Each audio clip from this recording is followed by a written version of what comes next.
नमस्कार, मैं श्रेया। आप देख रहे डिजिटल इंडिया न्यूज। बढ़ते आज की खबरों की ओर। लालू की तरह बिहार में फिर से चरवाहा विद्यालय खोलेंगे तेज प्रताप यादव। दरअसल रविवार को तेज प्रताप यादव पटना के बख्तियारपुर में एक जनसभा को संबोधित करने पहुंचे। कार्यक्रम को संबोधित करते हुए तेज प्रताप यादव ने उनके पिता लालू प्रसाद यादव के मुख्यमंत्री रहते हुए बिहार में खोले गए चरवाहा विद्यालय को याद किया और कहा कि यह उनकी प्राथमिकता में है और सत्ता में आने के बाद वह बिहार में इस मॉडल को फिर से लागू करेंगे। सीएम नीतीश कुमार ने विभिन्न योजनाओं का किया उद्घाटन। मुख्यमंत्री नीतीश कुमार ने शनिवार को तारामंडल में आयोजित कार्यक्रम में विज्ञान प्रदर्शनी बस को हरी झंडी दिखाकर राज्य में भ्रमणशील विज्ञान प्रदर्शन बस सेवा का शुभारंभ किया। यह बस बिहार के सभी क्षेत्रों में जाकर छात्र छात्राओं को विज्ञान के बारे में जानकारी उपलब्ध कराएगी। बिहार में टियर 4 को लेकर आया बड़ा अपडेट। क्या बोले शिक्षा मंत्री सुनील कुमार। बिहार के शिक्षा मंत्री सुनील कुमार ने टियर 4 परीक्षा को लेकर के हो रहे प्रदर्शन पर बड़ा बयान दिया। उन्होंने कहा कि राज्य सरकार शिक्षकों की बहाली को लेकर गंभीर रही है। उन्होंने कहा कि वर्ष 2005 के बाद से अब तक शिक्षा विभाग में सबसे अधिक नौकरियां दी गई है और लाखों शिक्षकों की नियुक्तियां की जा चुकी है। चेतना की राष्ट्र संयोजक रोहित कुमार सिंह ने तेजस्वी यादव पर बड़ा हमला बोला। रोहित ने कहा कि बिहार की बेटी रोहिणी आचार्य ने अपने पिता के संरक्षण के लिए अपना किडनी दिया और वैसी सुयोग्य बेटी का अपमान औरंगजेब तेजस्वी यादव कर रहे हैं।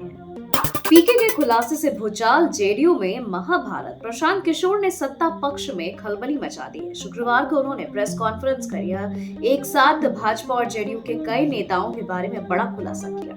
इसके बाद बिहार की राजनीतिक तपिश बढ़ गई है। प्रशांत किशोर ने स्वास्थ्य मंत्री मंगल पांडे पर गंभीर आरोप लगाए हैं। पीके ने खुलासा किया कि जब कोरोना का संकट था तब स्वास्थ्य मंत्री संपत्ति अर्जन कर रहे थे। कहने को वह कर्ज लेकर दिल्ली फ्लैट खरीद रहे थे, लेकिन इसी दौरान उनकी पत्नी के बैंक अकाउंट से 2 करोड़ 12 लाख रुपए आए। प्रशांत किशोर ने डिप्टी सीएम सम्राट चौधरी, सांसद संजय जायसवाल पर भी कई खुलासे किए। बिहार चुनाव से पहले कांग्रेस का बड़ा दाव। कांग्रेस पार्टी ने भी चुनावी तैयारी को धार देना शुरू कर दिया है। हाल ही में नई दिल्ली स्थित कांग्रेस मुख्यालय में स्क्रीनिंग कमेटी की एक अहम बैठक आयोजित की गई, जिसमें बिहार विधानसभा की 17 वर्तमान सिटिंग सीटों पर फिर से मौजूदा विधायकों को टिकट देने का निर्णय लिया गया। बैठक में यह भी निर्णय लिया गया कि शेष सीटों पर संभावित उम्मीदवारों को उनके नामों पर विचार विमर्श कर स्क्रीनिंग कमेटी उन्हें अंतिम रूप देगी। पवन सिंह का भाजपा पर वापसी के पैरोकार बने आरके सिंह। भारतीय जनता पार्टी के वरिष्ठ नेता और पूर्व केंद्रीय मंत्री राजकुमार सिंह उर्फ आरके सिंह शनिवार को लंबे समय बाद बिहार के आरा पहुंचे। आरा से सांसद रह चुके आरके सिंह ने आगामी विधानसभा चुनाव लड़ने पर बड़ा बयान दिया। इसके साथ ही भोजपुरी स्टार पवन सिंह की भाजपा में वापसी की भी उन्होंने पैरोकारी दी है।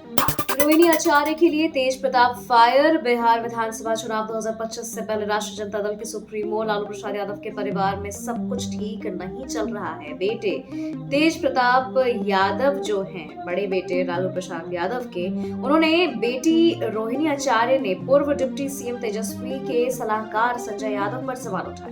अब तेज प्रताप अपनी बहन रोहिणी के फुल सपोर्ट में आ गए हैं। उन्होंने विरोधियों को चेतावनी देते हुए कहा कि जो बहन का अपमान करेगा उस पर कृष्ण का सुदर्शन चक्र चलेगा। बोकारो में कुर्मी समाज का रेल रोको आंदोलन। कुर्मी जाति ने अपने अधिकारों की मांग को लेकर बोकारो में रेल रोको आंदोलन किया है। छेका रेल टेका डेहरे के तहत चंद्रपुरा रेलवे स्टेशन पर प्रदर्शनकारियों ने रेल परिचालन रोककर कई ट्रेनों को प्रभावित किया। इस आंदोलन में झारखंड की कई स्थानीय राजनीतिक पार्टियों ने भी समर्थन दिया है। आंदोलनकारियों की मांग में कुर्मी जाति को अनुसूचित जाति में शामिल करना और कुरमाली भाषा को संविधान की 8वीं अनुसूची में दर्ज कराना शामिल है।